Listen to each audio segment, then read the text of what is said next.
കർത്താവിൻ്റെ തിരുനാമത്തിന് നന്ദിയോടെ സ്തോത്രം ചെയ്യുന്നു. കർത്താവിനെ വാഴ്ത്തുകയും പുകഴ്ത്തുകയും ചെയ്യുന്നു. ഒപ്പം ദൈവത്തിൻ്റെ വചനം കേൾക്കാൻ താല്പര്യത്തോടെ കാത്തിരിക്കുന്നവർക്ക് എൻ്റെ ഹൃദയത്തിൻ്റെ ആഴത്തിൽ നിന്ന് സ്നേഹാഭിവാദനങ്ങളും അർപ്പിക്കുകയാണ്.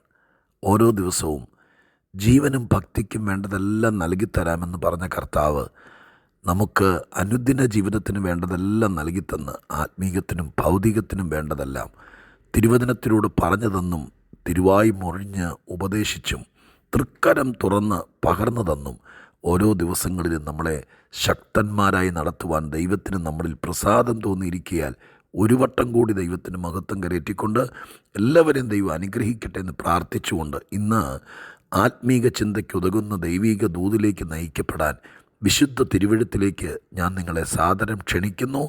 റോമാലേഖനം 8-ാം അധ്യായം 37-ാമത്തെ വാക്യം വായിച്ച് അല്പം ചില കാര്യങ്ങൾ എൻ്റെ കർത്താവിനെക്കുറിച്ച് പറയാൻ ഇന്നും ഞാൻ ഒരുങ്ങുകയാണ്. റോമാലേഖനം 8-ാം അധ്യായം 37-ാമത്തെ വാക്യം. നാമോ നമ്മെ സ്നേഹിച്ചവൻ മുഖാന്തരം ഇതിലൊക്കെയും പൂർണ്ണ ജയം പ്രാപിക്കുന്നു. നാമോ നമ്മെ സ്നേഹിച്ചവൻ മുഖാന്തരം ഇതിലൊക്കെയും പൂർണ്ണ ജയം പ്രാപിക്കുന്നു. പൗലോസിൻ്റെ പ്രൗഢഗംഭീരമായിരിക്കുന്ന ലേഖനമാണല്ലോ റോമാലേഖനം. പ്രത്യേകിച്ച് റോമാലേഖനത്തിൻ്റെ ഹൃദയം എന്ന് പറയുന്നത് 8-ാം അധ്യായമാണ്. 8-ാം അധ്യായത്തിനകത്താണ് സ്വർഗീയ മർമ്മങ്ങൾ.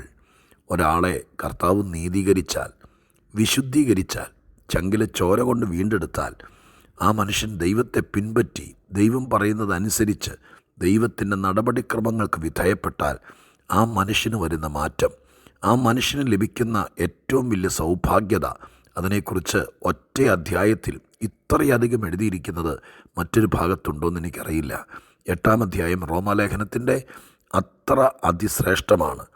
ഓരോരോ കാര്യങ്ങൾ പറഞ്ഞു വരുമ്പോൾ ഇവിടെ 2 കൂട്ടരെക്കുറിച്ച് എഴുതിയിരിക്കുന്നു. പഴയ നിയമത്തിൽ ആടുകളുടെയും കാളക്കിടാങ്ങളുടെയും രക്തം കൊണ്ട് വീണ്ടെടുപ്പ് സാധിച്ചും വിശുദ്ധീകരണം പ്രാപിച്ചും പാപത്തിന് തൽക്കാലം ഒരു മറവ് കെട്ടി ജീവിച്ചു പോരുന്ന പഴയ നിയമ വിശുദ്ധന്മാർ, അവരെക്കുറിച്ച് പഴയ നിയമത്തിൽ എഴുതിയിരിക്കുന്നൊരു ഭാഗം, അതായത് 44-ാം സങ്കീർത്തനത്തിൻ്റെ 22-ാമത്തെ വാക്യം ഇവിടെ 36-ാമത്തെ വാക്യത്തിനകത്ത് റോമാലേഖനത്തിൽ ചേർത്തിരിക്കുക. അവർ പറയുന്നു, ആര്? പഴയ നിയമത്തിലെ ആളുകൾ പറയുന്നു, നിൻ്റെ നിമിത്തം ഞങ്ങളെ ഇടവിടാതെ കൊല്ലുന്നു, അറുപ്പാനുള്ള ആടുകളെപ്പോലെ ഞങ്ങളെ എണ്ണുന്നു. അയ്യോ, അവിടുത്തെ ആളുകൾ അന്ന് പറയുകയാണ്, നീ കാരണം, ആര്? ദൈവം കാരണം എല്ലാവരും ഞങ്ങളെ കാണുന്നത് അറുക്കാനുള്ള ആടുകളെ പോലെയാണ്, ഞങ്ങളെ അങ്ങ് കൊല്ലുവാണ് എന്നായിരുന്നു ഈ സങ്കീർത്തനത്തിനകത്തൊരു പ്രവചനം പോലെ എഴുതിയത്. അത് പൗലോസ് കണ്ടെത്തി അടർത്തിയെടുത്ത് ഇവിടെ കൊണ്ടുവന്ന് വെച്ചു. അന്നത്തെ ആളുകൾ പറഞ്ഞു, നിൻ്റെ നിമിത്തം ഞങ്ങളെ നാട്ടുകാർ കൊല്ലുക, അറുപ്പാനുള്ള ആടുകളെപ്പോലെ. അറുക്കാൻ കൊണ്ടുപോകുന്ന ആടിനെ ഒന്ന് ഓർത്തു നോക്കി, ഓരോ നിമിഷവും എണ്ണപ്പെടുകയാണ്. അലച്ചു കൂവി വലിച്ചു കൊണ്ടുവന്ന് മരണപ്പൊയ്കയിലേക്ക് തള്ളിക്കൊണ്ടുപോകുന്നൊരു ആട്ടിൻകുട്ടി. ഓ, ഇന്നലെ അറുത്ത ആടിൻ്റെ ചോരയുടെ ഗന്ധം കേൾക്കുമ്പോഴേക്കും ആടിൻ്റെ തലമരയ്ക്കും. മരണവെപ്രാളം കൊണ്ട് പാവം കണ്ടിട്ടുണ്ടോ? ഭയാനകമാണ് രംഗം. അതുപോലെയായിരുന്നു പണ്ട് കൃപാസനത്തിൻ്റെ അടുക്കലേക്ക് ചെല്ലുമ്പോൾ, ആലയത്തിലേക്ക് ചെല്ലുമ്പോൾ ന്യായപ്രമാണ തൽപരരായിരിക്കുന്ന ആളുകൾ ഓരോ ദിവസം വിറച്ചുകൊണ്ടാണ് ചെല്ലുന്നത്. മഹാപുരോഹിതൻ അതിപരിശുദ്ധ സ്ഥലത്തേക്ക് കയറി ചെല്ലുന്നതൊക്കെ ചരിത്രത്തിൻ്റെ ഭാഗമായിട്ട് പല പ്രഭാഷകരും പറഞ്ഞു കേട്ടിട്ടുണ്ട്. അരയിൽ ചങ്ങലയിട്ട് മരിച്ചു വീഴുമോ എന്ന ആശങ്കയോടെ അത്രയ്ക്ക് ഭയാനകമായിട്ടായിരുന്നു. പക്ഷേ യേശുക്രിസ്തു കാൽവരി ക്രൂശിൽ മരിച്ചതോടുകൂടെ മാനവൻ്റെ പാപം മറയ്ക്കാനല്ല, എന്നേക്കും നീക്കിക്കളയാൻ, പാപപരിഹാരം വരുത്താൻ. പഴയ കാലഘട്ടത്തിൽ പാപത്തിന് പരിഹാരമില്ലായിരുന്നു, പാപമുണ്ടായിരുന്നു. പേപ്പട്ടി വിഷത്തിന് മരുന്ന് കണ്ടുപിടിക്കാത്തതുപോലെ അങ്ങനെ ഒരു ഫസ്റ്റ് എയ്ഡൊക്കെ കൊടുത്ത് നിർത്തുമായിരുന്നു. പക്ഷേ സമ്പൂർണ്ണമായിരിക്കുന്നൊരു പരിഹാരമില്ലായിരുന്നു. എന്നാൽ ക്രൂശിലെ രക്തം, എൻ്റെ യേശുവിൻ്റെ രക്തം, കാൽവരി മരണം പാപത്തിന് എന്നേക്കും ശാശ്വത പരിഹാരം വരുത്തി. അതുകൊണ്ട് 37-ാമത്തെ വാക്യത്തിൽ നാമോ എന്ന് പറഞ്ഞുകൊണ്ടാണ് തുടങ്ങുന്നത്. പഴയ നിയമത്തിലെ ആളുകളല്ല, ക്രിസ്തുവിൻ്റെ ചോരയാൽ വീണ്ടെടുക്കപ്പെട്ട പുതിയ നിയമ വിശുദ്ധന്മാർ, അവരെയാണ് നാമോ എന്ന് പറയുന്നത്. ഇതിൽ ഒക്കെയും ഈ പറയപ്പെട്ട ഓരോരോ കാര്യങ്ങളിലൊക്കെയും നമ്മെ സ്നേഹിച്ചവൻ മുഖാന്തരം, ആ വാക്ക് ഭയങ്കരമാട്ടോ, നമ്മെ സ്നേഹിച്ചവൻ മുഖാന്തരം പൂർണ്ണ ജയം പ്രാപിക്കുന്നു. അയ്യോ 10 കൊല്ലാൻ പോവാണേ, തീരാൻ പോവാണേ എന്ന് പറഞ്ഞ് നിലവിളിച്ചോണ്ടല്ല, പൂർണ്ണ ജയം പ്രാപിക്കുന്നു. സമ്പൂർണമായ ജയം. ഞാനിന്ന് പറയാൻ വേണ്ടി ഈ വാക്കിനകത്തുനിന്ന് പല കാര്യങ്ങൾ മനസ്സിൽ സംഗ്രഹിച്ചു വെച്ചത്, ദൈവം എൻ്റെ ഹൃദയത്തിൽ തന്നത് ഞാൻ 1, 2 എന്ന് പറയട്ടെ. ഒന്ന്, ഒരാൾ ജയിക്കണമെങ്കിൽ പല ഘടകങ്ങൾ, പല കാരണങ്ങളുണ്ടാകണം. ഒരാൾ മാത്രം നോക്കിയാൽ ചിലപ്പോൾ ജയിച്ചെന്നിരിക്കില്ല. ഒരു വിദ്യാർത്ഥി പരീക്ഷ എഴുതി ജയിക്കുന്നതിൽ പലരുടെ സഹായമുണ്ട്. അവിടുത്തെ അധ്യാപകർക്കൊരു കടപ്പാടുണ്ട്. ആ സ്കൂളിൻ്റെ അന്തരീക്ഷം അതിനൊരു കടപ്പാടുണ്ട്. അതിൻ്റെ നടത്തിപ്പുകാർക്കൊരു കടപ്പാടുണ്ട്. അവരുടെ വീട്ടുകാർക്ക്, ആ കൊച്ചൻ്റെ വീട്ടുകാർക്ക്, അപ്പനും അമ്മയ്ക്കും വീടിൻ്റെ അന്തരീക്ഷത്തിനൊക്കെ ഒരു കടപ്പാടുണ്ട്. ഈ കൊച്ചൻ ട്യൂഷന് പോകുന്ന കൊച്ചാണെങ്കിൽ ട്യൂഷൻ മാസ്റ്റർക്കൊരു കടപ്പാടുണ്ട്. ഇങ്ങനെ പലര് മുഖാന്തരമാണ് ഏറ്റവും നല്ലൊരു വിജയം കൈവരിച്ചത്. ഒരു വിദ്യാർത്ഥിയുടെ മാത്രം മെറിറ്റായി കരുതരുത്.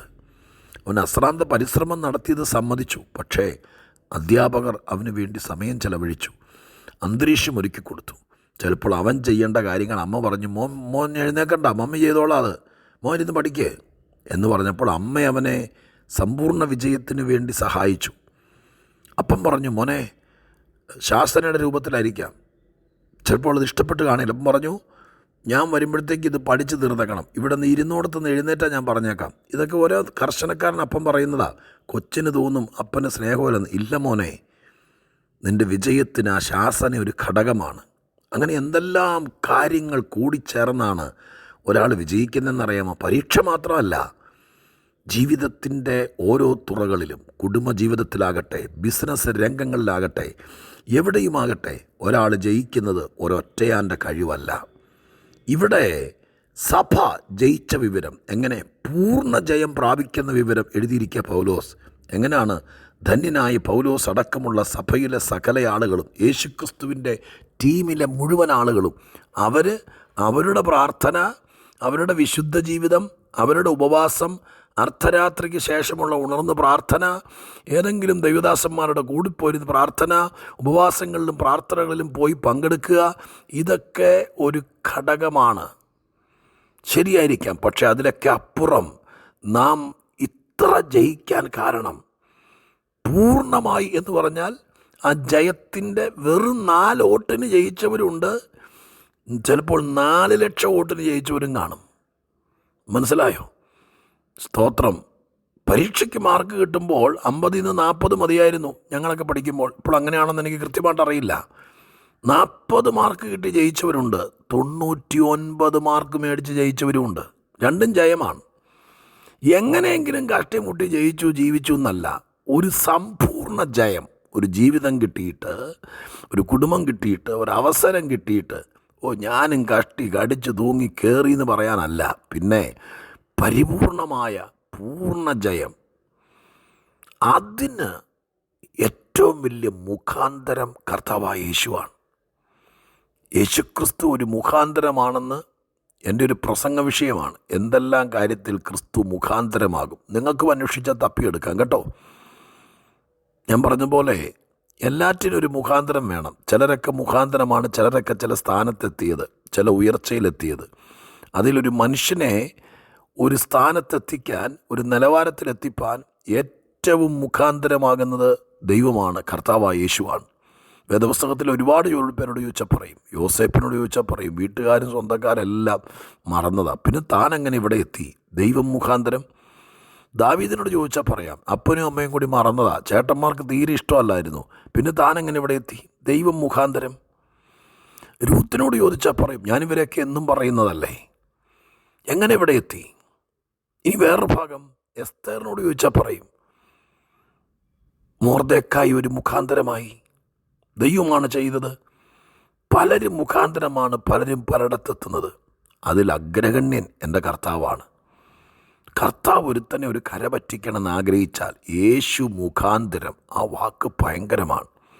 നീ അതിലും എന്നെ ചിന്തിപ്പിച്ചൊരു ഭാഗം ആ വാക്യത്തിനകത്തുണ്ട്. എന്താണെന്നറിയാമോ? പൗലോസിന് വേണമെങ്കിൽ പറയാമായിരുന്നു, നമ്മെ രക്ഷിച്ചവൻ മുഖാന്തരമെന്ന്, നമ്മെ വീണ്ടെടുത്തവൻ മുഖാന്തരമെന്ന്, നമ്മെ സഹായിച്ചവൻ മുഖാന്തരമെന്ന്, നമ്മോട് കരുണ കാണിച്ചവൻ മുഖാന്തരമെന്ന്, അല്ലേ? പക്ഷെ അങ്ങനെയല്ല എഴുതിയത്. നമ്മെ സ്നേഹിച്ചവൻ മുഖാന്തരം. അപ്പം സ്നേഹിക്കുന്നവരുണ്ടെങ്കിൽ വിജയം ഉറപ്പാണ്. എങ്ങനത്തെ വിജയം? 100% വിജയം, പൂർണ്ണ ജയം. പലരും തോറ്റതിൻ്റെ കാര്യം അറിയാമോ?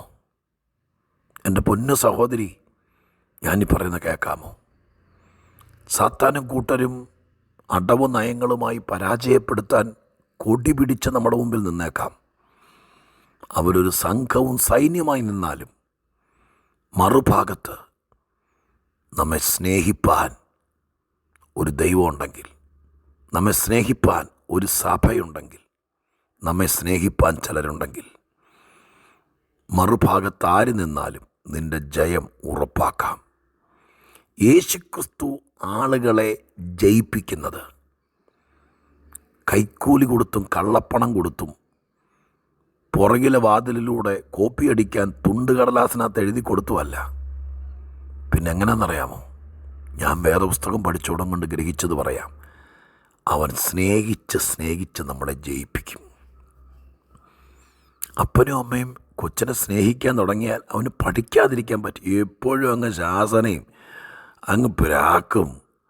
അയ്യോ, അപ്പുറത്തെ കൊച്ചിനെ നോക്ക്, അവൻ്റെ അമ്മ പറഞ്ഞ കേട്ട് അവൻ രാത്രി 12 കഴിയുമ്പോൾ എഴുന്നേക്കും, വെളുപ്പിന് എഴുന്നേക്കും.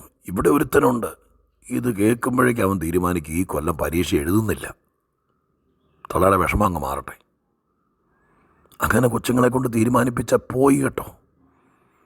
സ്നേഹിച്ചാണ് യേശു പലരെയും ജയിപ്പിച്ചത്. നമ്മൾ ആ നയം മനസ്സിലാക്കണം. കോപിച്ചും പിണങ്ങിയും ശിക്ഷിച്ചും ഇവിടെ ആരും ജയിച്ചിട്ടില്ല. സ്കൂളിൽ പഠിക്കുന്ന കാലത്ത് ഇപ്പോൾ ഉണ്ടോയെന്ന് എനിക്കറിയില്ല. പണ്ട് ചൂരവടിയും തല്ലൊക്കെ ഉണ്ടായിരുന്നു. നന്നായി തല്ലുന്ന സാറന്മാരുണ്ടായിരുന്നു. പക്ഷേ എനിക്ക് തോന്നുന്നില്ല തല്ലി ജയിച്ച് അങ്ങനെയൊക്കെ ആണെങ്കിൽ ഞാൻ അന്ന് എങ്ങനെ ജയിച്ചു പോയേനെ. എന്തോരം തല്ലുകൊണ്ടു ഞാൻ ജയിച്ചില്ല. അതിനർത്ഥം എൻ്റെ സാറന്മാരെന്നെ സ്നേഹിച്ചില്ലെന്നല്ല കേട്ടോ, അതൊക്കെ സ്കൂളിൻ്റെ നടപടിയാണ്. പക്ഷെ പിന്നീട് തിരുവിഴത്തന്നെ പഠിപ്പിച്ചു. തല്ലിയും ശിക്ഷിച്ചും നിലത്തിട്ട് ചവിട്ടിയും നിന്നെ ഞാൻ പാഠം പഠിപ്പിക്കൂടാ, നീ ജയിക്കുമെന്ന് ഞാൻ നോക്കട്ടടാ. ഇല്ല അപ്പച്ച, ജയിക്കില്ല. അവൻ കലിക്കുകയുള്ളൂ, ഹൃദയം കല്ലിക്കുകയുള്ളൂ. പക്ഷെ യേശു സ്നേഹിച്ച് തോറ്റ് തുന്നം പാടിയവരെ ജയിപ്പിച്ചിട്ടുണ്ട്. ഞാൻ കരഞ്ഞു പോകും ഇനി പറഞ്ഞാൽ. ഞാനിവിടെ നിർത്തുക. എൻ്റെ കർത്താവ് വെറുമൊരു മുഖാന്തരമല്ല, സ്നേഹിച്ച് പൂർണ്ണ ജയം തരാൻ മുഖാന്തരമാണ്. ഞാൻ പ്രസംഗിക്കുമ്പോൾ പറയും, യേശുവിൻ്റെ സ്നേഹം നിങ്ങൾ അറിഞ്ഞിട്ടില്ലെങ്കിൽ നിങ്ങൾ ലോകത്തിൽ സ്നേഹം എന്താണെന്ന് അറിഞ്ഞിട്ടില്ല. ആ സ്നേഹം അറിഞ്ഞവരൊക്കെ ജയിക്കും. ഇനി ഞാൻ പ്രാർത്ഥിക്കട്ടെ. പരിശുദ്ധ ദൈവമേ, ഞങ്ങളുടെ സ്വർഗീയ പിതാവേ, സ്നേഹിച്ച് ലോകത്തിൽ ഒരുപാട് പേരെ ജയിപ്പിച്ച പ്രാണനാഥ, ഇന്ന് പറയുന്ന എന്നെയും കേൾക്കുന്ന എൻ്റെ പ്രിയപ്പെട്ടവരെ പരാജയത്തിൻ്റെ പടുകുഴിയിലേക്ക് മുളങ്കമ്പ് കൊണ്ട് കുത്തിപ്പിടിച്ച് തോൽവി ഉറപ്പാക്കാൻ ശത്രു ഭയങ്കരമായിട്ട് ഘോരമായി പ്രവർത്തിക്കുമ്പോൾ വേദനയുടെ നടുവിലും സ്നേഹിച്ച് ഞങ്ങളെ പൊക്കിക്കൊണ്ടുവരുന്ന ദൈവമേ, ദൈവപുത്ര, എൻ്റെ കർത്താവേ, ചില കാര്യത്തിൽ ഇനിയും ഞങ്ങൾ ജയിക്കാനുണ്ട്. പൂർണ്ണ ജയം തരണേ. വീഴ്ചകളും പോരായ്മകളും തെറ്റുകളും ഒക്കെ ക്ഷമിക്കണേ. ശിക്ഷിക്കാനാണെങ്കിൽ എന്നും അടികൊള്ളാനേ ഞങ്ങൾക്ക് നേരം ഉണ്ടാവുള്ളൂ. പക്ഷേ അങ്ങയുടെ കരുണയ്ക്ക് തക്കവണ്ണം ദയ കാണിച്ച് ഞങ്ങളെ സ്നേഹിച്ച് ഞങ്ങളെയും ഞങ്ങളുടെ കുഞ്ഞുങ്ങളെയും പൂർണ്ണ ജയത്തിലേക്ക് നയിക്കണേ. ദൈവം അത് ചെയ്യും. യേശുവിൻ നാമത്തിൽ പ്രാർത്ഥിക്കുന്നു, കേൾക്കണേ പിതാവേ. ആമേൻ.